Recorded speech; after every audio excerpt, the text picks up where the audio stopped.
Bienvenue sur Indépendante et Authentique, le podcast pour booster ton état d'esprit et ton entreprise. Je suis Pêche et j'accompagne les entrepreneurs à croire en elles, à développer leur activité et à garder un état d'esprit positif et motivé.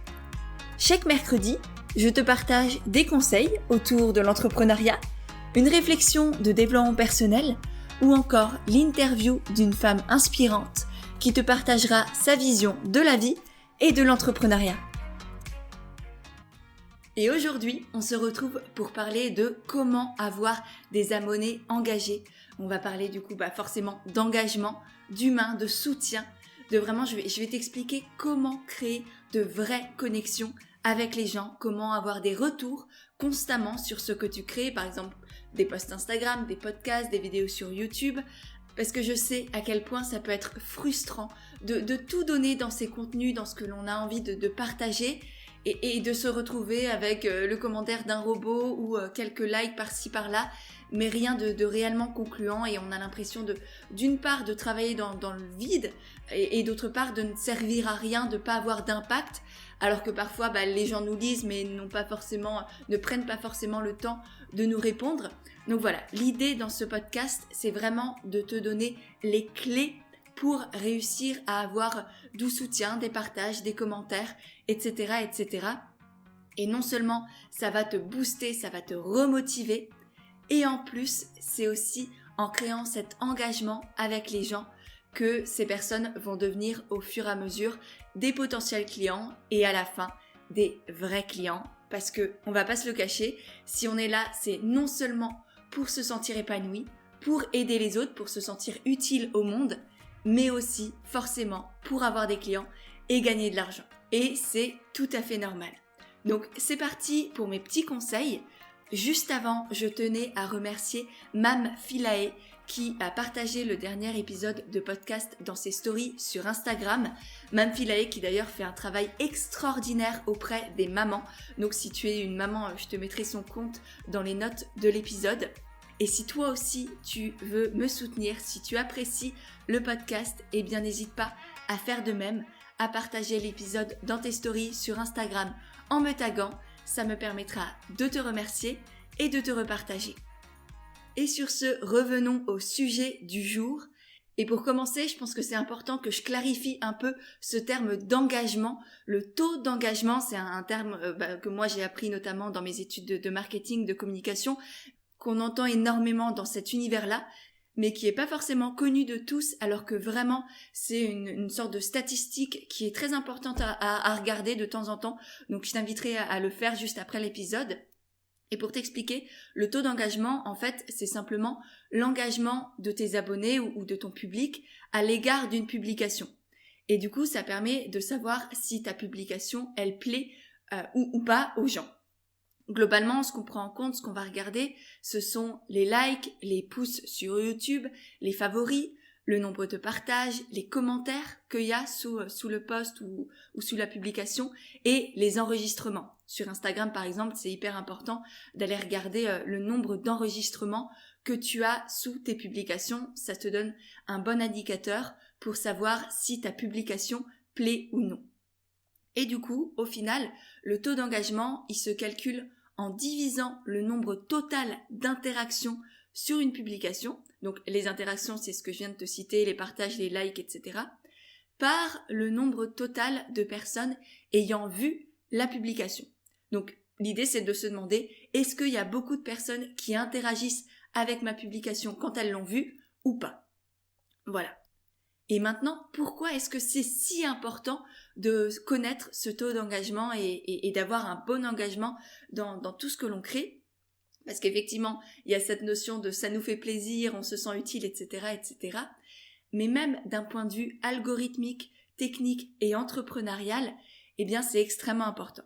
Alors tout d'abord, d'un point de vue technique et algorithmique sur les réseaux sociaux, on va dire que plus votre taux d'engagement est élevé, plus vos abonnés voient vos contenus.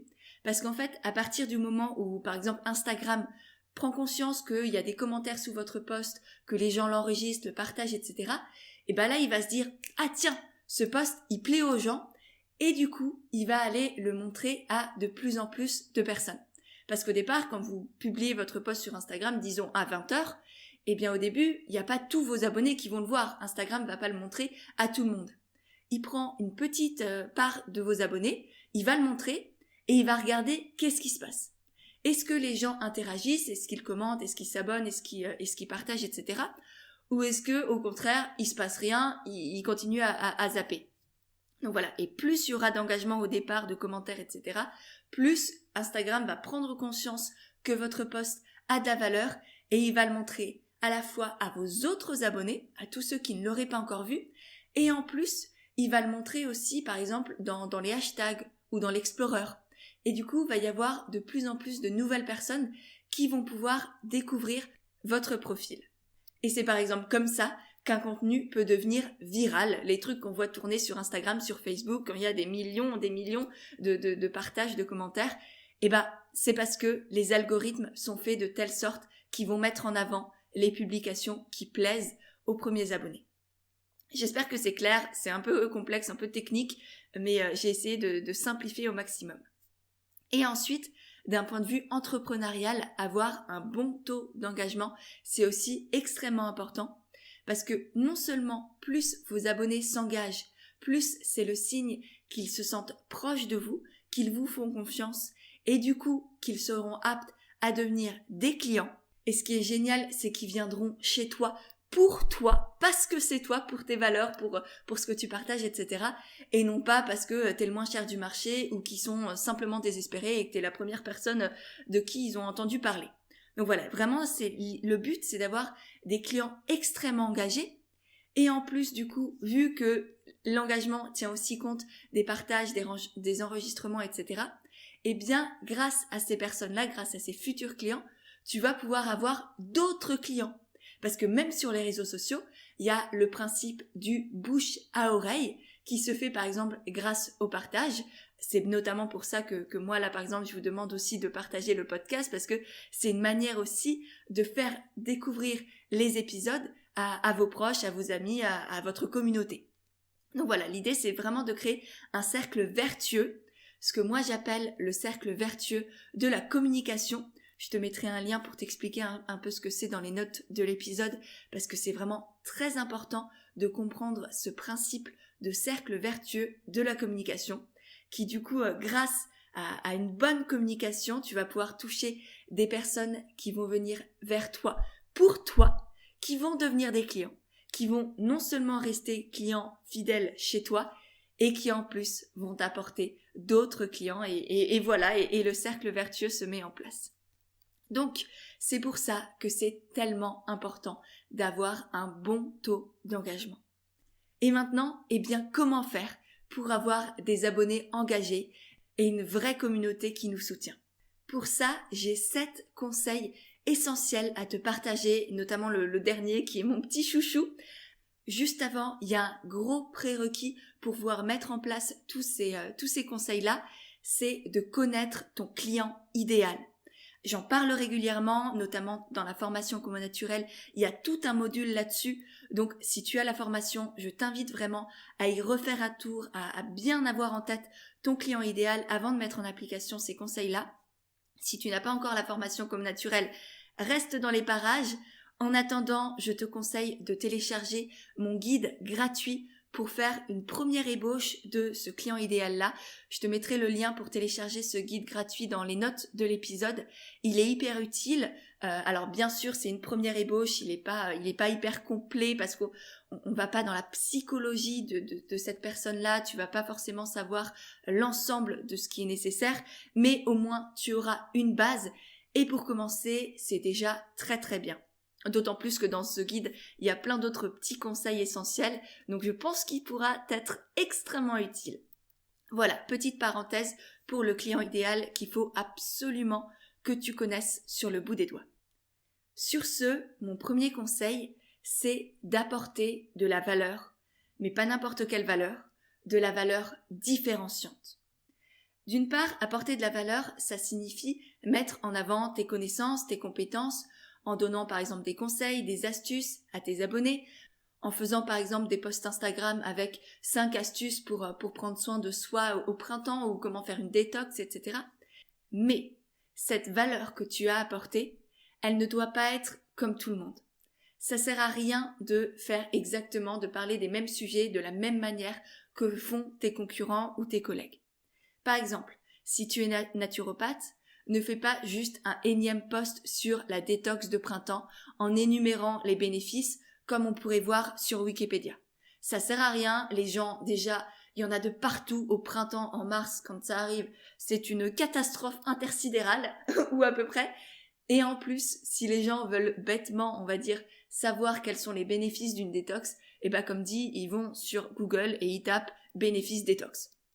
Donc voilà, il faut vraiment que tu apportes une autre manière de faire, soit une autre vision de la détox, soit une expérience personnelle. Voilà, trouve ta manière à toi de partager pour être vraiment différenciant par rapport à tes concurrents. Comme on le voit dans la formation Comme Naturel, tu vas pouvoir te différencier par ton positionnement, ton univers visuel, le ton que tu vas utiliser, les exemples que tu vas proposer, les formats également que tu peux utiliser. Ça peut être des vidéos, des audios, des mix de tout ça avec des gifs, des paillettes, tout ce que tu veux. L'idée, c'est vraiment qu'à la fois, ça ne ressemble à personne d'autre qu'à toi-même. Donc, on arrête de se comparer, on arrête de regarder ce que font les autres et de se dire ça c'est une bonne idée, je vais peut-être copier ou à peu près ou m'inspirer. Et vraiment, tu reviens à toi et tu fais en sorte d'apporter de la valeur différenciante et de créer un univers qui te ressemble à toi. Parce que plus ton post sera intéressant, sera différent des autres et suscitera des émotions, plus il va attirer l'œil des personnes qui interagiront avec ta publication ou ta story sur Instagram, par exemple, parce que justement, elles ne ressemblent pas aux autres et ça fait tilt dans leur esprit et du coup, forcément, elles vont venir commenter, partager, l'enregistrer, etc., etc. Pour aller plus loin, comme dit, si tu n'as pas la formation Comme Naturel, je te renvoie à l'article sur les 8 étapes pour se faire connaître et gagner en visibilité sur les réseaux sociaux et sur Internet. Je pense que tu trouveras d'autres conseils qui te seront bien utiles. Je te mettrai également le lien dans les notes de l'épisode. On passe maintenant au deuxième conseil que j'ai déjà un peu spoilé sans le faire exprès, qui est d'avoir un univers cohérent et agréable visuellement. Parce que soyons honnêtes, personne n'a envie de passer du temps sur un post, une story ou un feed Instagram ou une vidéo sur YouTube qui fait mal aux yeux, où tout part dans tous les sens et où tout est illisible.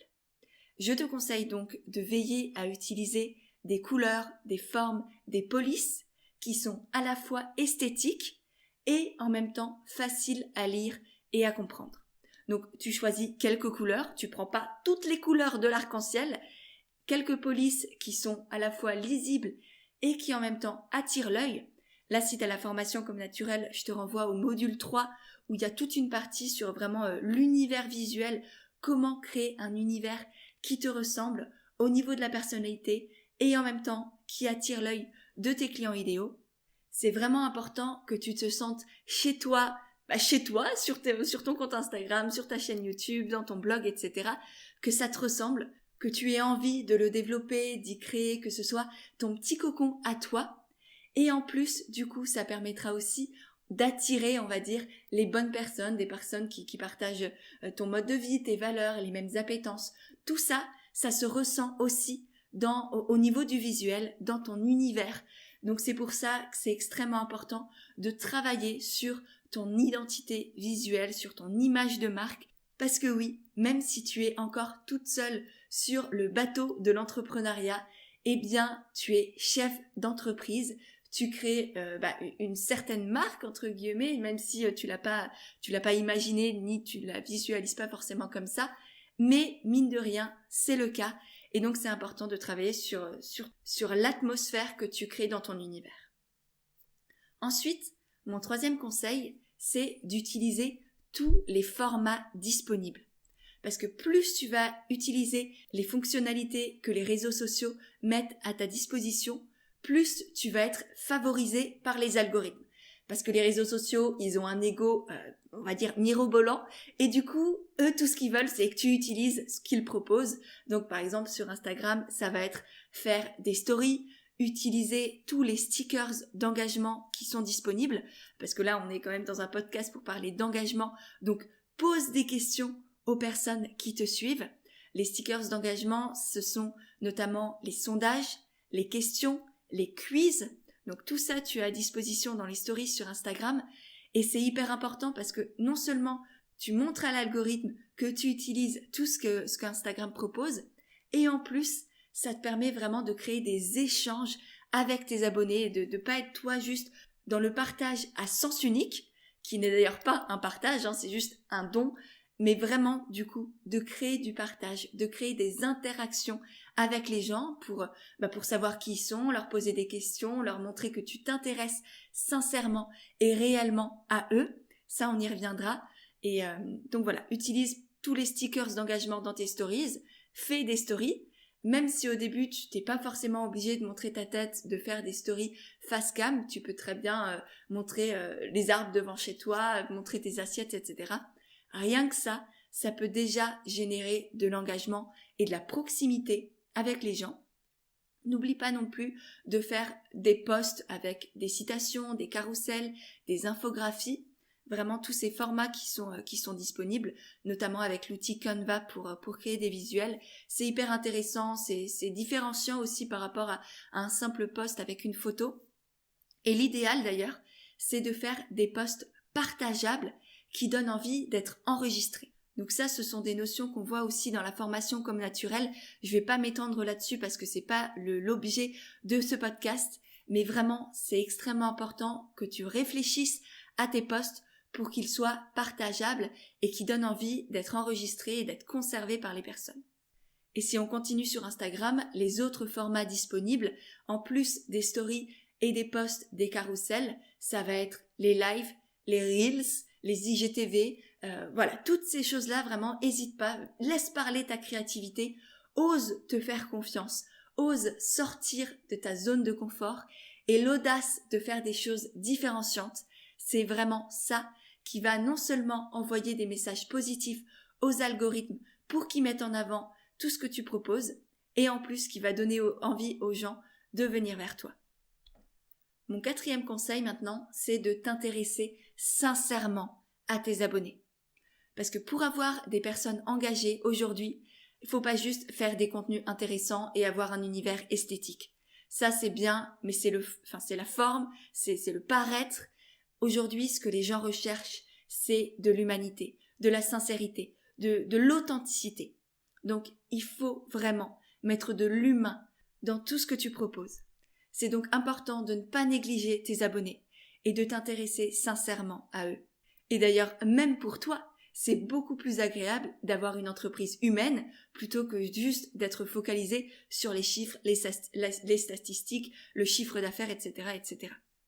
Donc pour ça, pour t'intéresser sincèrement à tes abonnés, bon, déjà il faut que ce soit sincère, comme dit, il faut que ça vienne du cœur, que tu en aies envie. Et pour le faire, si vraiment c'est le cas, la première chose, c'est de poser des questions sous tes posts. Parce que si tu fais un petit texte hyper intéressant, mais qu'à la fin, la personne, elle a rien à te dire, rien à te raconter, elle sait pas comment interagir avec toi, elle va pas laisser de commentaires. Donc, c'est à toi de lui tendre la perche en lui posant des questions. Ensuite, n'oublie pas non plus de répondre aux personnes qui vont te laisser des commentaires. Je vois encore beaucoup trop de personnes, et même dans mes coachés quand elles arrivent, qui laissent les commentaires un peu sans réponse pendant plusieurs jours et qui se disent oui j'y répondrai plus tard et qui en fait elles zappent, alors que non. C'est hyper important quand la personne a pris du temps pour te répondre, d'aller lui répondre et de poser même d'autres questions, de t'intéresser à eux, de continuer la conversation en commentaire si tu en as envie. Ces questions, tu vas aussi pouvoir les poser dans tes stories. On en a parlé grâce notamment aux stickers d'engagement, aux sondages, aux questions, aux quiz, etc. Et aussi, même dans tes MP, quand les gens te disent « Tiens, merci pour ce post » ou réagissent à une de tes stories, n'hésite pas à rebondir sur ce qu'ils te disent pour poser des questions. Ça te permettra de mieux les connaître, de savoir ce qui les intéresse, ce qui leur plaît. Donc voilà, c'était mon 4e conseil, extrêmement important. Moi, c'est presque un de ceux que je mets le plus en application, qui me tient le plus à cœur parce que c'est pour ça que je suis là, que je partage au quotidien. Donc, c'est pour créer un lien humain avec vous, avec mes abonnés. Voilà. Ensuite, 5e conseil, c'est d'être proactif. Parce que pour avoir de l'engagement, il faut soi-même être engagé. Tu peux pas demander aux autres de commenter, de partager, de liker, de tout ce que tu veux, si toi-même tu ne le fais pas pour les autres.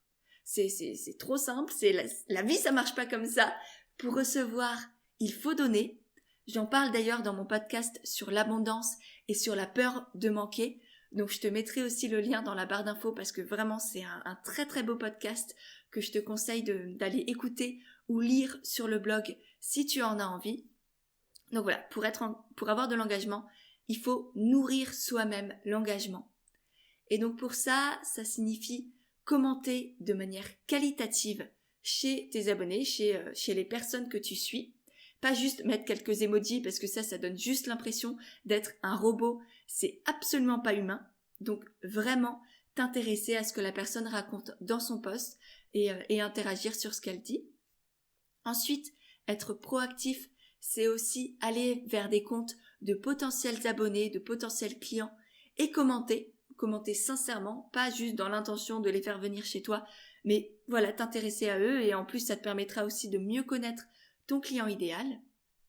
3e point pour être proactif, c'est d'avoir une bonne stratégie de visibilité en postant régulièrement, mais sans t'épuiser non plus. Comme je le dis dans la formation, c'est vraiment un équilibre à trouver dans ton organisation pour être présente sans pour autant t'oublier toi-même.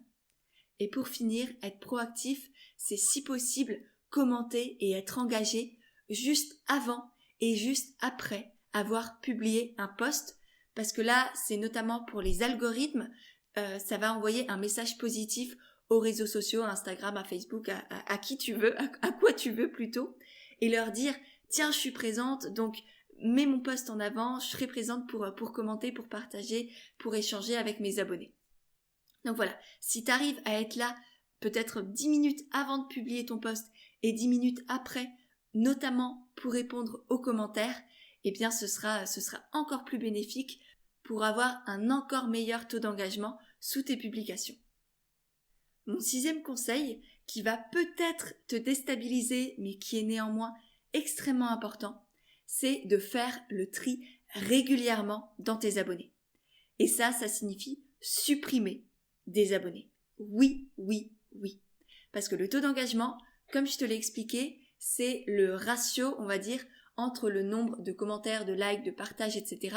et le nombre de personnes qui vont voir le post. Donc l'idée, c'est d'avoir un maximum de personnes qui vont commenter, partager, liker et un minimum de personnes passives qui vont juste scroller leur feed sans réellement apporter d'intérêt à ce que toi tu proposes. Et de toute manière, t'as pas besoin de milliers et de milliers d'abonnés. Toi, tout ce qu'il te faut, tout ce que je t'invite vraiment à avoir, à rechercher, ce sont des abonnés engagés, des futurs clients. Parce que si t'es là, c'est pas pour devenir la future starlette des réseaux sociaux.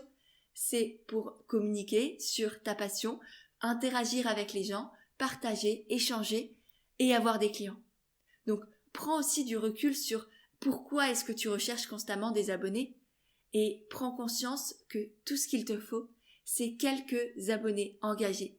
Même juste peut-être quelques dizaines, quelques centaines si tu veux, mais des vraies personnes, des personnes qui te soutiennent. C'est ça ce que tu recherches.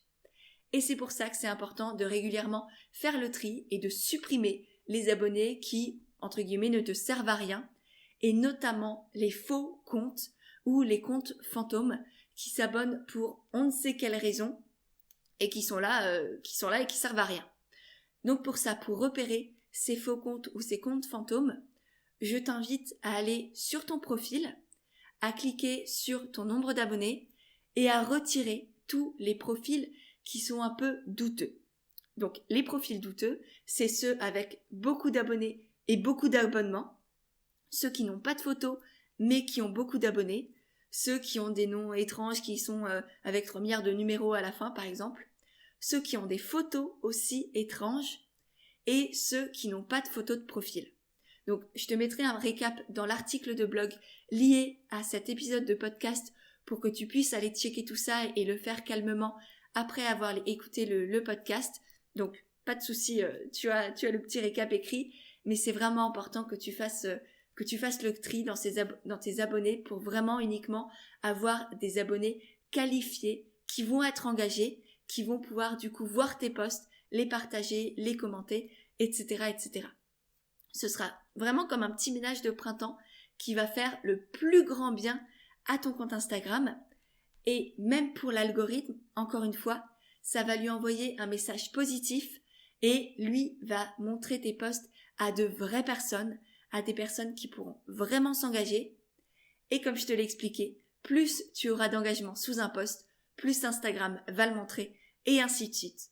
Donc, faire le tri, je sais que ça fait peur, mais fais-moi confiance, ça va te changer la vie.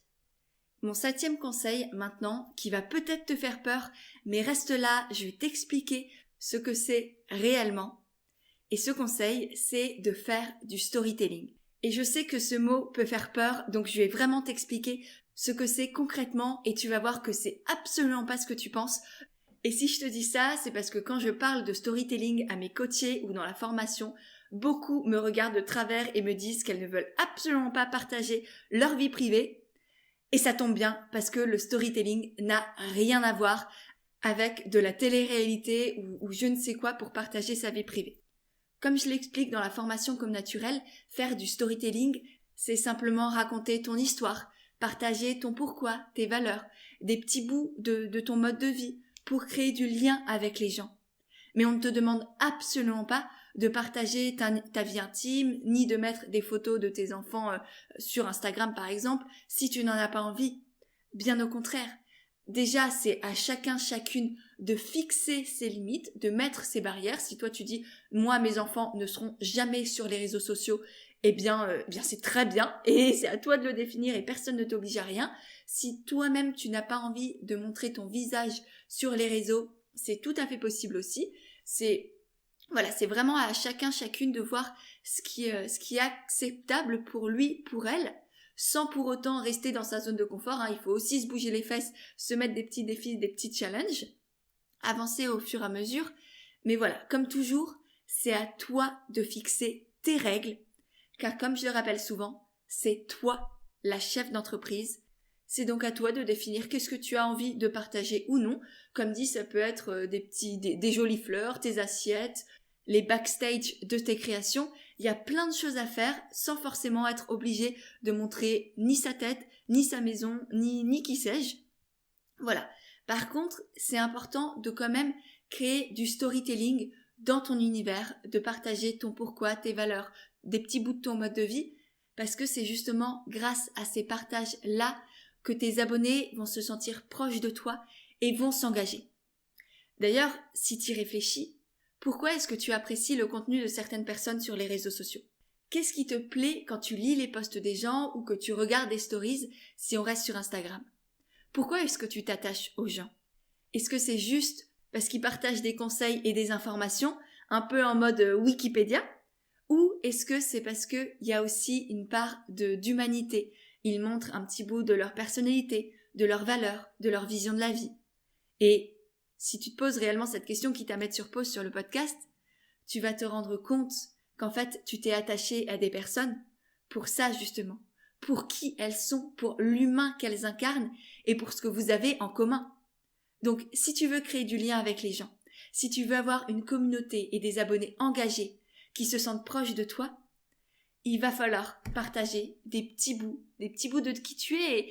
Et encore une fois, c'est un juste milieu à trouver entre vie privée, vie intime et simplement partage humain pour s'entraider et pour échanger. Et c'est d'autant plus important que je suis persuadée qu'aujourd'hui, les gens n'achètent plus juste des produits ou des services pour leur prix ou leurs bénéfices. Ils choisissent avant tout selon l'entrepreneur qu'il y a derrière, selon la marque ou l'entreprise qui se cache, qui a créé ce produit ou ce service-là. Et notamment en fonction des valeurs et de la vision du monde que transmet cette entreprise. Donc si tu veux avoir des abonnés, si tu veux avoir des clients fidèles, engagés, qui te soutiennent, il faut qu'ils se sentent proches de toi. Et pour ça, je t'invite vraiment à partager des petits bouts de qui tu es sans forcément tout dévoiler. Voilà pour mon 7e conseil. Et maintenant que tu as toutes les clés pour avoir une communauté engagée sur Instagram et sur Internet en règle générale, il va falloir parler de tes offres pour vraiment transformer ces abonnés en clients fidèles, en clients qui te soutiennent et qui parlent de toi autour d'eux. Et pour ça, je te renvoie à l'article sur comment dépasser la peur de vendre et apprendre à vendre naturellement que tu trouveras dans les notes de l'épisode et au module 9 de la formation Comme naturel qui est justement dédié à la vente, à comment vendre sans se vendre soi-même. Bien sûr, si tu as la formation, évidemment, sinon ce sera compliqué.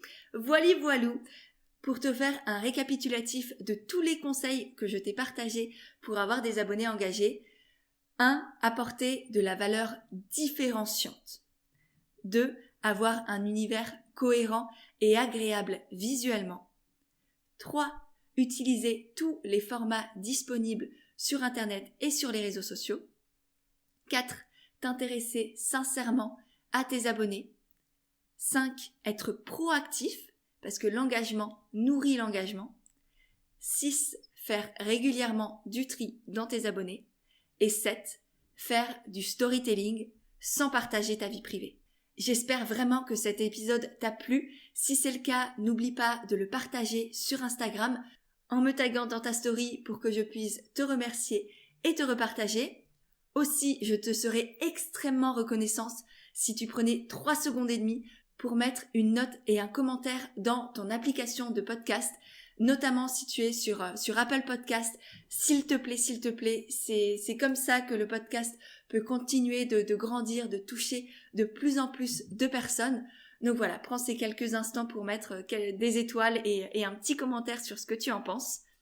N'oublie pas non plus d'aller dans les notes de l'épisode pour voir toutes les ressources que je t'y ai laissées, que ce soit le guide pour créer ton client idéal ou tous les articles de blog sur l'abondance, sur les réseaux sociaux que j'ai cités durant le podcast. Et sur ce, moi je te souhaite une très belle journée et je te dis à mercredi prochain pour un nouvel épisode d'Indépendante et Authentique.